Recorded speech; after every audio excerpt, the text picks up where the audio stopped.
Hello everyone, welcome back to my channel. आज मैं आपको इसमें MHD 5 का यूनिट फर्स्ट कराने वाली हूँ। बेटा, मैं इसमें आपको बहुत शॉर्ट में बताने वाली हूँ। अगर आपने ये चैप्टर पढ़ा होगा, ये यूनिट पढ़ा होगा, तो आप एकदम रिवाइज कर पाएंगे। अगर नहीं भी पढ़ा होगा तभी भी आपके रिवीजन के लिए बहुत ही ज़्यादा ईजी रहेगा। आई नो कि बच्चे पढ़ नहीं पाते, एक में ऐसे ही जाते हैं पेपर देने के लिए, तो शॉर्ट में एटलीस्ट आपको कुछ तो आइडिया होना चाहिए कि इस मतलब कि काव्य होता क्या है, काव्य की परिभाषा थोड़ी बहुत आपको पता होनी चाहिए, तभी तो आप एक्सप्लेन कर पाएंगे। तो उसी तरीके से मैंने शॉर्ट में बताया हुआ है यूनिट फर्स्ट को। अगर आपको डिटेल में वीडियो चाहिए होगी तो वो भी आप बताइएगा, बट फिलहाल इसमें आपको एकदम शॉर्ट में बताया गया है।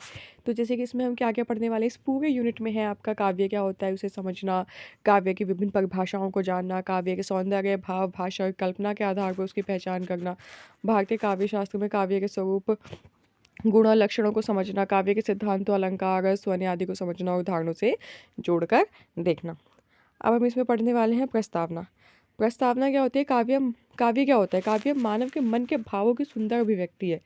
काव्य क्या है? आपके मानव के मन के भाव की सुंदर अभिव्यक्ति आपकी क्या कहलाती है? आपकी काव्य कहलाती है। जब कोई मन में भावना, अनुभूति या कल्पना सुंदर भाषा में व्यक्त होती है तो वही आपका क्या बन जाता है? काव्य। जैसे आपने अपने 11th-12th में पढ़ के आए होंगे ना, काव्य एक तरीके से आप सिंपल भाषा में समझना चाहे तो पोम है ना।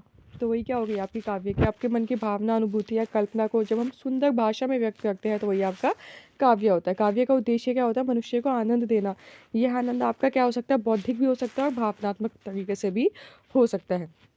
काव्य सिर्फ शब्दों का समूह नहीं है, बल्कि भाव, भाषा और सौंदर्य का मेल है। शब्द मतलब कि माध्यम, भाव मतलब कि आत्मा, रस या ध्वनि मतलब कि प्रभाव।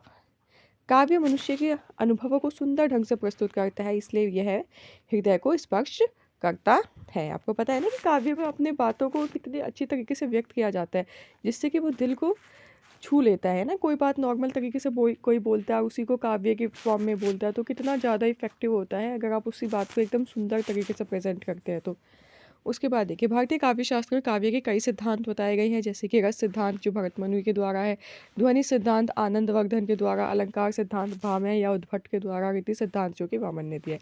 यही कारण है कि काव्य की एक निश्चित परिभाषा नहीं है, हर आचार्य ने अपने दृष्टिकोण से इसकी परिभाषा को दी है। काव्य की मुख्य परिभाषा है भामह की परिभाषा के अनुसार, जो कि अलंकार सिद्धांत है। काव्य इक्वल टू क्या हुआ? शब्द प्लस अलंकार। मतलब अलंकार ही क्या है? काव्य की प्राण शक्ति। किसने कहा है?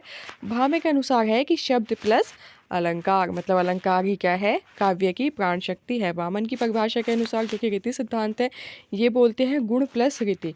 रीति यानी कि शैली, सबक काव्य की आत्मा है। इनके अनुसार जो शैली है वही आपकी क्या है? काव्य की आत्मा है। और भामह के अनुसार अलंकार ही काव्य की प्राण शक्ति है। भरत मुनि के अनुसार काव्य का उद्देश्य रस निष्पक्षति, मतलब अंतःकरण में आनंद उत्पन्न करना। आनंदवर्धन के अनुसार ध्वनि सिद्धांत काव्य का सार क्या है? ध्वनि है।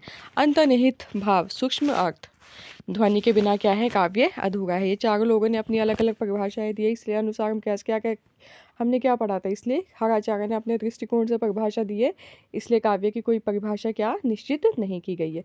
काव्य की परिभाषा, काव्य की अवधारणा क्या है? Concept of poetry. काव्य कल्पना, भावना और सुंदर भाषा का क्या है? संगम है। काव्य कल्पना, भावना और सुंदर भाषा का संगम है। काव्य का अपना अलग संसार होता है। काव्य वास्तविकता से हटकर भी एक नया कल्पना लोक रच सकता है। भारतीय काव्य शास्त्र में काव्य की परिभाषा भामह के अनुसार देखिए अलंकार प्रधान, दंडी के अनुसार शब्द और अर्थ का सामंजस्य, वामन के अनुसार रीति को काव्य की आत्मा माना गया है। काव्येषु काव्य सिद्धांत।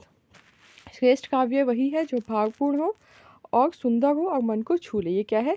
काव्येषु काव्यन सिद्धांत क्या है? श्रेष्ठ काव्य वही है जो कि क्या हो? भावपूर्ण हो और सुंदर हो और मन को छू ले। काव्य का उद्देश्य क्या होता है? आनंद, शिक्षा, नैतिक मार्गदर्शन, सौंदर्य बोध। आपको पता है ना कि काव्य के माध्यम से कोई नैतिक, मतलब कि कोई भी चीज़ बताई जाती है, हमें कोई मार्गदर्शन दिया जाता है या कोई शिक्षा दी जाती है, हमें आनंद की अनुभूति होती है। काव्य के स्वरूप और तत्व क्या है? भाषा, भाव, कल्पना, रस, अलंकार, ध्वनि, ये सब क्या है? इसके स्वरूप और तत्व है, जिनसे मिलके क्या बनता है? आपका एक काव्य बनता है। अब देखिए, जब आप अपने आंसर में लिखेंगे तो आप में देखिए काव्य में शब्द और अर्थ क्या है? दोनों ही आवश्यक है। जब आप अपना आंसर फॉर्म करेंगे तो ये सारे पॉइंट्स आप लिख सकते हैं उसमें, जिससे आपका आंसर क्या बनेगा? और ज़्यादा अच्छा बनेगा। काव्य का मूल उद्देश्य क्या है? आपका रस उत्पन्न करना है। हर आचार्य ने अपनी दृष्टि से काव्य को क्या किया है? परिभाषित किया है। इसलिए काव्य की एक निश्चित सार्वभौमिक भाषा नहीं है। काव्य केवल भाषा नहीं भाव, सौंदर्य और अनुभूति का कलात्मक मेल है। इसी के साथ आपका ये यूनिट फर्स्ट शॉर्ट में कंप्लीट होता है। अगर आपको इसी तरीके से नेक्स्ट यूनिट के भी वीडियोस चाहिए तो आप मुझे इन्फॉर्म कीजिएगा। अगर आपको लॉन्ग में चाहिए तो आप उसके लिए भी कमेंट कर सकते हैं, जिससे मुझे पता चलेगा कि आपको किस तरीके का कंटेंट आपको पसंद आ रहा है। Thank you for watching.